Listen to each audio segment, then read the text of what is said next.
lumulog ko eh. Pinagbabawas ko ng management. Sabi ko, ito ko babawas. Nakakandong na Hindi na yun.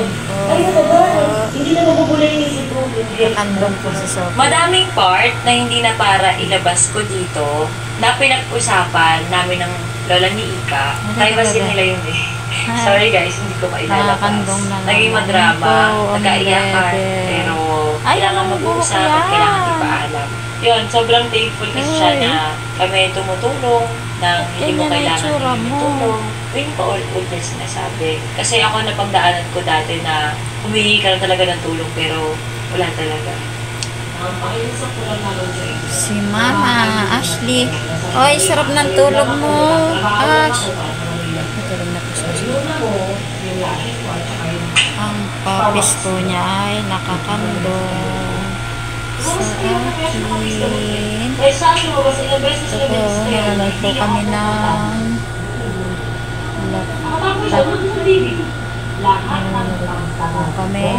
lahat ng pag-aalis mo, lahat ng pabalang mong sinagot, lahat ng pagdadahilan mo. Tyronia, kunin mo to. Eh, kasi ganito ba? Ano, itsura yan? Lahat yan. Ba't yan ang itsura mo? Gusto ko rin kapito. Gusto ko bunyakan. Gusto ko nabasa ng tutuwal. Ay, siya na yung bakla. Hindi ako plastic. At ayoko lumang kay plastic. Si Ate Pagi, lumapit kay Paki para sabihin na, alam mo ba si Tyronia na ito? Habang nanonood po kami ng Mami Oni, ayan, vlog na kami yun.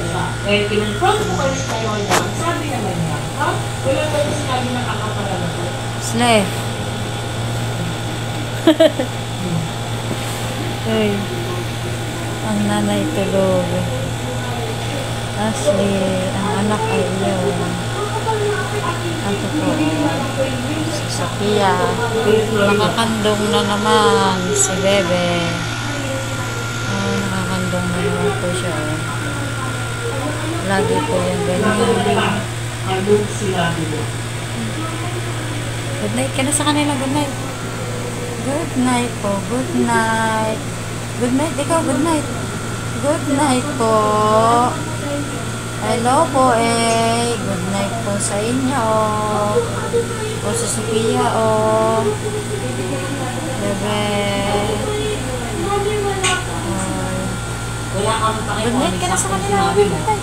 Good night po. Pero gets namin yung meaning. Hello. Good night po. Good night po. Good night.